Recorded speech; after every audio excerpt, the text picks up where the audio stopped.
¿Cómo están? Mi nombre es Víctor Saco, soy profesor a tiempo completo del Departamento Académico de Derecho de la Pontificia Universidad Católica del Perú, donde enseño e investigo temas de Derecho Internacional Público, Derecho Internacional Privado y Derecho Internacional Económico.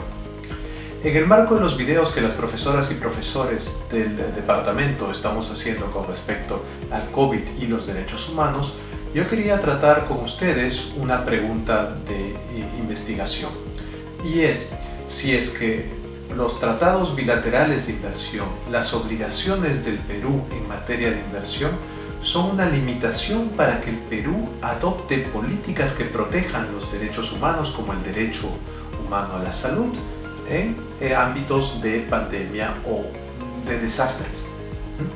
Entonces vamos a contestar esa pregunta en este video.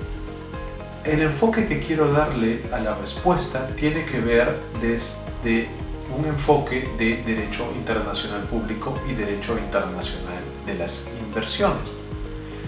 No vamos a tocar directamente el derecho internacional de los derechos humanos, no porque no sea importante, sino simplemente por motivos de espacio y especialidad. Claro que es importante y sus argumentos pueden ser tomados en cuenta para resolver la pregunta.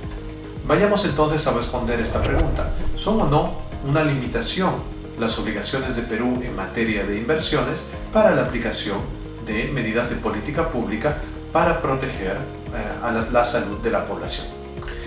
Vayamos con un ejemplo para contestar la pregunta.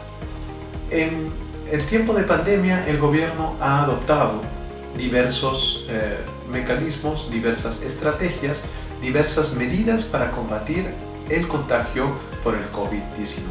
No solo nuestro estado, sino también varios estados. Entre las diversas medidas, es decir, como el confinamiento, la prohibición de que trabajen ciertos sectores, también puede haber una específica, que es que se prohíba que se cobren peajes o que se permite el paso libre de vehículos por los peajes. ¿Cuál es el asunto que se puede presentar allí? Primero, ¿por qué se toma la medida? Normalmente porque puede ser un lugar de riesgo y contagio. Normalmente en el Perú la mayor cantidad de transacciones en peajes se hace pagando en efectivo. Se baja la ventanilla, se paga en efectivo a la persona que recibe y a cambio se tiene un pequeño ticket de pago.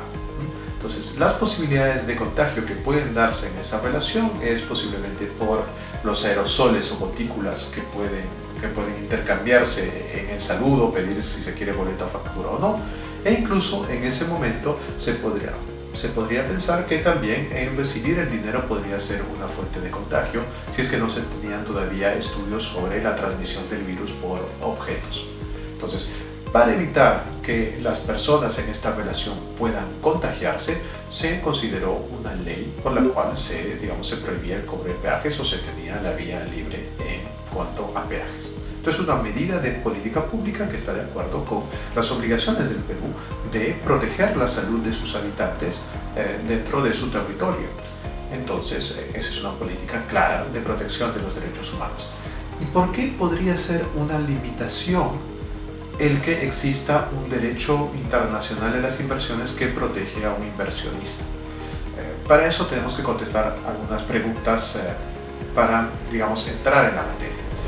La primera es, ¿qué es el derecho internacional de las inversiones? Básicamente, y aquí estoy siendo muy general, son tratados que protegen inversionistas.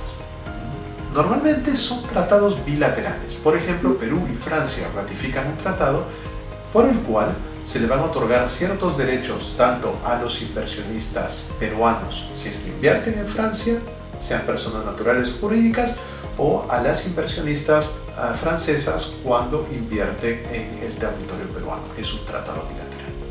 La mayoría de tratados son bilaterales. Perú tiene casi 40 tratados que regulan inversiones. Vamos a dejar una ficha aquí para que puedan verlos. Casi 40 tratados que regulan inversiones y la mayoría son bilaterales, pero no todos. En la lista pueden ver supuestos en los cuales no son tratados bilaterales. Ese es el primer momento, es decir, tiene que haber un inversionista de otro país que tiene un tratado ratificado con el Perú donde se protegen las inversiones. Un segundo elemento que tenemos que tomar en cuenta es si es que esta persona natural o persona jurídica tiene o no una inversión en el territorio nacional. ¿Cómo sabemos si es que tiene una inversión? Por ejemplo, una inversión no es simplemente una fábrica, una inversión también puede ser un contrato de concesión. Pues para hacerlo sencillo, la mayoría de acuerdos lo que regulan es que cualquier activo que tiene el inversionista puede ser una inversión. Otros acuerdos ya le agregan ciertas características, pero normalmente bastaría con que el inversionista tenga un activo. Si el inversionista tiene un activo, tiene una inversión protegida por el Tratado Bilateral de Inversión. Y luego, tal vez ya llegando al meollo del asunto, es cuáles son estos derechos que protegerían al inversionista en el caso específico de los peajes que estamos viendo. Primero tenemos un derecho que se repite en casi todos los tratados de inversión, que es el de trato justo y equitativo. Por el derecho al trato justo y equitativo, los estados se han comprometido en tratar a los inversionistas extranjeros en base a un piso por el cual no pueden bajar. Se han comprometido a no tratar a los inversionistas de una manera peor que este piso. ¿Y cómo se marca este piso? Porque no está establecido de manera concreta, normalmente se analiza en el caso por caso. Uno de los parámetros para saber si se ha vulnerado este piso es saber si es que existe una conducta arbitraria. ¿Y cómo se puede determinar que hay una conducta arbitraria? Por ejemplo, si hay una conducta discriminatoria. Si en realidad los únicos afectados con el cobro de peajes son empresas extranjeras y no se hubiese afectado a, digamos, empresas nacionales, que posiblemente no sea el caso. Otra forma de determinar si algo es arbitrario es que, por ejemplo, no se haya dado una compensación por la pérdida que tiene esta empresa, que tal vez ha hecho sus reparaciones de la carretera, ha tomado en cuenta todo lo necesario para establecer la misma, pero, digamos, al no cobrar y seguir brindando el servicio, pues va a pérdidas. Otra forma de que algo sea arbitrario es que no tenga un sustento específico o real. Es posible que se demuestre científicamente y la empresa demuestre científicamente que la prohibición de cobro no era la manera menos gravosa de evitar el contagio, que pudieron haberse creado otros sistemas que evitaban el contagio de la población, pero a la vez no impedían que la empresa cobrase por lo que estaba invirtiendo, por las labores que estaba estableciendo. Entonces, en el caso del trato justo y equitativo, el parámetro va a ser evitar la arbitrariedad. Si el Estado no se ha comportado de manera arbitraria, no hay nada que temer, no se ha vulnerado ninguna obligación del Tratado de Inversiones. La otra disposición que también es comúnmente, digamos, alegada por los inversionistas en casos como este y que podría aplicarse es la de la expropiación indirecta. ¿Qué es una expropiación indirecta? Que tal vez se puede decir que no existe en nuestro país. La expropiación indirecta, ¿qué es eso de expropiación indirecta? Pues básicamente, y para hacerlo un poco más sencillo, estamos hablando de que el inversionista mantiene la titularidad formal sobre la inversión, es decir, sigue teniendo el contrato de concesión, sin embargo, el valor de su inversión se pierde y es como si no lo tuviera. Y aquí es importante que tomemos algo en cuenta. Estamos hablando de inversión cuando hablamos de expropiación indirecta y no estamos hablando de propiedad de un predio, de un terreno, como normalmente sucede en los ejemplos clásicos de expropiación. Estamos hablando de que un bien como un contrato de concesión puede expropiarse de manera indirecta cuando se mantiene el contrato está vigente, pero sin embargo el valor del mismo se ha perdido ya que no se recaban, digamos, los pagos por el peaje. En ese supuesto específico podría configurarse una expropiación indirecta, pero ustedes dirían, sí, ok, de acuerdo con las normas, si es que pierde el valor, la inversión es una expropiación indirecta, pero en verdad en un tiempo de pandemia todos y todas estamos poniendo el hombro, todos y todas nos vemos afectadas, hay muchos negocios también nacionales que se ven afectados porque no pueden salir, porque no pueden abrir u otros.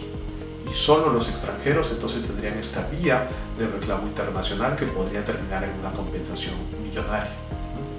Entonces, cuando hay medidas generales como esta, uno podría decir, sí, pero todos estamos siendo afectadas y afectados, por lo tanto, digamos, los extranjeros también tienen que poner el hombro y también tienen que cumplir con las medidas generales por más de que pierdan, digamos, en sus negocios porque todos estamos perdiendo.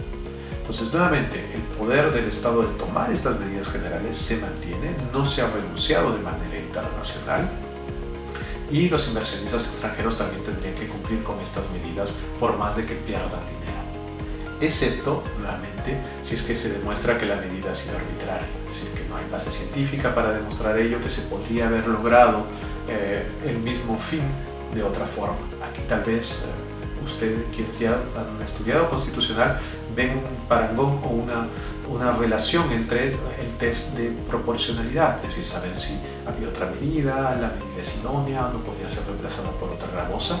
Claramente se está haciendo el mismo análisis. Y básicamente lo que tenemos es en los dos ejemplos que si una medida no es arbitraria, cualquier política del Estado para proteger derechos humanos no debería significar un límite de aplicarse tomando en cuenta el derecho internacional de las inversiones. Si la política no es arbitraria, el derecho internacional de las inversiones no es un límite.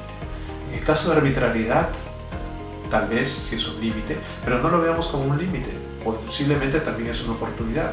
Creo que da la oportunidad a las autoridades de repensar las medidas, de aplicar solo las que no son arbitrarias, porque creo que le conviene a la generalidad de la población no tener medidas que no logran el fin o que tienen muy poca base científica o muy poco análisis previo.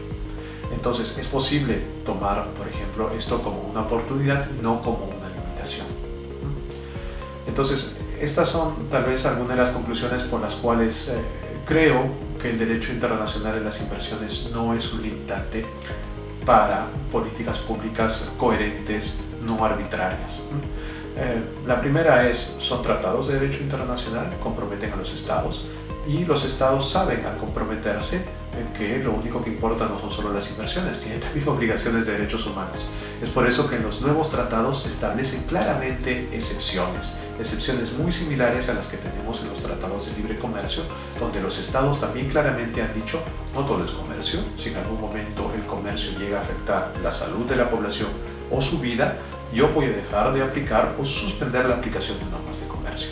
Entonces son tratados internacionales y los estados no solo deben cumplir con ellos, sino que deben generar un balance. Segundo, las obligaciones en específico no se van a activar, no van a generar una vulneración del tratado de inversión si es que no han sido arbitrarias. Si las medidas son coherentes, son bien pensadas, protegen a la población en general, no son específicas, discriminatorias, tienen una buena base científica, no significará la vulneración del tratado de inversión y de esta manera se lograrán los objetivos finales de la política pública. Tercero, eso ya es un poco más político y depende del punto de vista que ustedes tienen, pero esta presión internacional puede obligar o puede ser un recordatorio de tomar medidas que realmente sean objetivas y no sean arbitrarias para lograr los fines que se quieren lograr, sea en salud, sea en medio ambiente, porque las catástrofes pueden ir variando o las situaciones pueden ir variando. Por eso es más bien, digamos, un incentivo a seguir mejorando al momento de tomar políticas públicas. Entonces, esas eran las conclusiones de por qué los tratados de inversión no son per se una limitación para que los estados puedan adoptar políticas públicas. Pero este es solo el inicio, es la punta del iceberg, como les dije, es bastante general.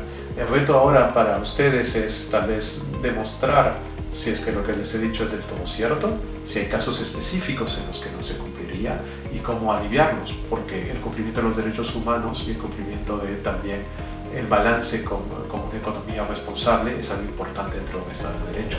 Así que yo les dejo con algunas preguntas. ¿Cuándo sabemos que una medida no es una arbitraria? Sobre todo en momentos de pandemia. Dos, para países en desarrollo como el nuestro, ¿es fácil hacer estos análisis de políticas públicas arbitrarias o no?